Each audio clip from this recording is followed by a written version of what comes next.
What's up, guys? This is a special good guy, bad guy. We're taping this the week before Chael Sonnen heads to Brazil to take on Anderson Silva. Chael, we wanted to talk to you about the fight, the preparation, and also a couple questions about you and Anderson's relationship. How's training been, Chael, as we are now on the verge of you making your professional boxing debut? Daniel, it's been everything from the start where it was embarrassing. I was having a hard time. There's a lot younger guys in the room, some of them teenagers that admire me. And all of a sudden, I'm in the corner and I can't even finish the practice. So, I went through all of those phases to the body sore to I couldn't get 2 a day in. Feeling better and better. Right now, I still got a final job, which I have to drink 2 of these a day. Now, this is a gallon, so I got to drink 2 gallons a day. You remember the water load type phase, but I'll tell you what, mentally as much as physically, it does start to zero you in. Things do get a lot more real as you start kind of that weight cut phase. I've only got 10 to go. I only started with 10. It'll be a total of 10 pounds. Small cut, but it's still got to be done. You know, when you start to make the weight and you start to drink more water than you feel comfortable doing, you know that you're on the verge of a fight and your body reacts in kind. Chael, one area I wanted to focus on in terms of this fight, you and Anderson Silva had one of the most bitter rivalries we have ever seen in the UFC. But as time has gone on, it seems as though the relationship is respectful. Now, while you are going to cheat next weekend, because that's what you do, how did your relationship evolve to what it is today? And what do you consider you and Anderson now opposed to what you guys were back whenever you were fighting in the UFC? He definitely did not understand me at one time. And this dates back to about 2012, our rivalry, or maybe even a little before that.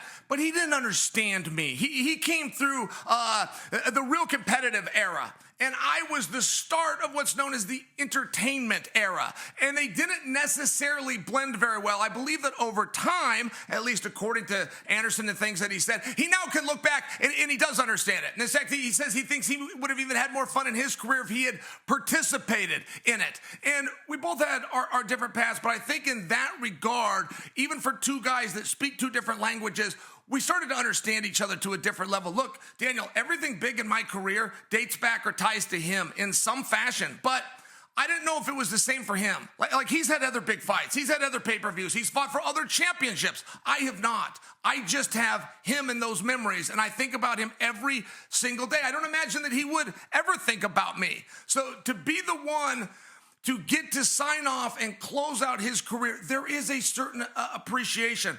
But before I go too nice guy on you, the rules, starting with number 1, is that we damage each other. So I know people like to be friendly and they like to say we've made up. They love to use the word respect. I'll adhere to it too because it seems like the gentlemanly thing to do. I'm going to go damage him, which is what I've agreed to do. And I'm going to put my body in there because he asked and he could have got any opponent he wanted. He apparently still wants to do damage to me. So to act like everything's behind us would just be insincere. Yeah, and you got to have a little bit of that, I want to hurt this man, when you go into a fighting arena with him. What do you anticipate this being, Chael? Because I remember the last time we spoke about this, we talked a little bit about the rules. We talked a little bit about the venue and everything else. But what is this going to be? Like the amount of rounds, the rules, the time, and also, Chael, what are you expecting at the end of this fight outside of just getting your hand raised?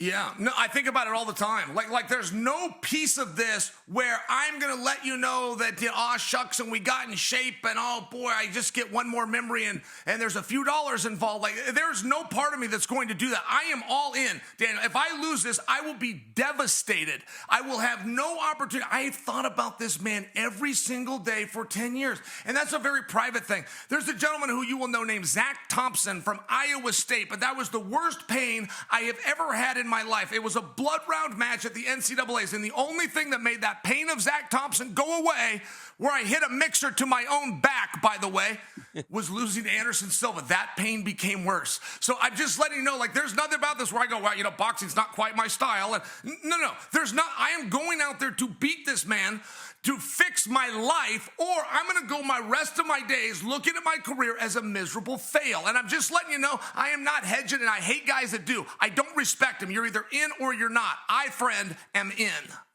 Chael, do you allow yourself to think of what that's going to feel like when you hit that curtain to walk out there in Brazil and fight Anderson Silva? What's your expectation from the crowd, the reaction? Like, do you allow yourself to think to that moment right now? Yes. Yes, I do think about it. And you want to know why? It's so important to visualize that. Not only the coolness, is kind of why we all got into this, to have all lights on you. But Daniel, you can change in that moment. Like if the wrong emotion hits you, there's certain emotions you can have in your brain that will release a chemical, right? Like adrenaline or stress, it will release a chemical that can tire you out. It can really make you fatigue. You ask me how many rounds this is and what are the duration, partner, I don't know. These people I've dealt with in the commission over there has been very communicative. I can reach out to them. They will get right back to me. Now, we got a time change. You got to wait a little bit where office hours are. But the only reason I tell you that, I've asked that question 5 times. They've answered it 5 times. I don't understand what they're saying to me. Ariel Helwani reported it's 5 2-minute rounds. The conversation I had was 4 3-minute rounds. The conversation that Ryan Parsons remembers hearing was 4 2s as opposed to 4 3s. So when I tell you I don't know, I don't know. I was told it was 218 pounds, and I read a press release that says 98 kilograms, which converts to 215 and a half. That might not sound like a big deal, but when you're 10 pounds overweight, that pound and a half can come in awful handy to at least know. I don't have these answers. I don't know. Whatever it is they plan to do to me, or the home cooking or anything else, man, it doesn't make a bit of I am going to try to hurt that guy. I'm going to try to fix my life in this fight. Yeah, it's a tremendous opportunity, and it's on the verge of you two going into the Hall of Fame for one of the best fights that I have witnessed in person myself. Chael, we only have a certain number of walks. When you made that last walk for Bellator, you probably thought that was it, but now you get an opportunity to make one more.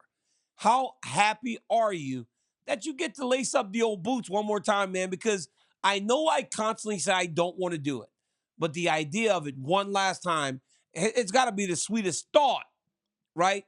To have, I just haven't put it into action, but to have that thought and to have it be reality, that's got to be good for you.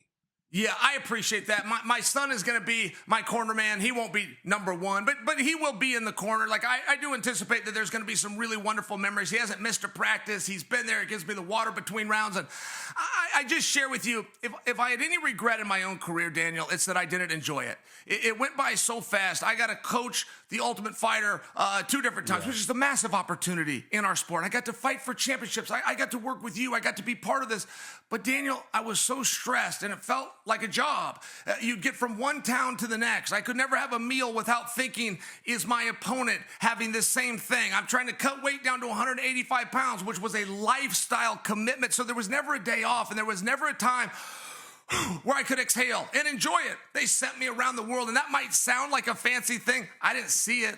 I didn't enjoy the world. It was one hotel to the next. And there is one piece of this fight, aside from everything that's on the line, getting this rare opportunity where I'm doing everything I can to actually enjoy it, to look around, to know that I don't have to do this. I get to do this. And it's not just that I get to do this, I want to do this. And as simple as that might sound, a lot of times those are just words. I want them to be true more than they are, but I am at least trying to enjoy this and take this in and understand what a fortunate opportunity it is. Chael, what do you want to say to the people that are going to watch this fight next week on your way out, my guy? That's all I got for you. I got to let you go back to being a fighter, right? I appreciate that. What do you want to say to them? I would never say anything to those people that is not sincere. I would never manufacture conflict. I have thought about this guy every single day. Look, I used to tease people that came back and they get in, they're going to go in their box. I used to think that was weird. And you may still, but this is just a step of the process. This is his last fight. It's not mine. This is step number 1 to me whipping George Masvidal. If George Masvidal thinks that I forgot one single thing that he said, or he forgot that I was sequestered when I was in Miami, he's got another thing coming. My man. Chael, good luck next week, my guy. I'm so excited for you, man. I will be tuning in. I got my annual wrestling camp next week, so 250 young wrestlers will be watching you box in Brazil. Good luck, my guy. Guys, remember, Chael and I are off all next week because Chael is in Brazil making money, and I'm just like collaterally, I get to make money and not do a show. So it doesn't get much better in life for old DC and Uncle Chael. So guys, good guy, bad guys, back in a couple weeks. We'll see you soon.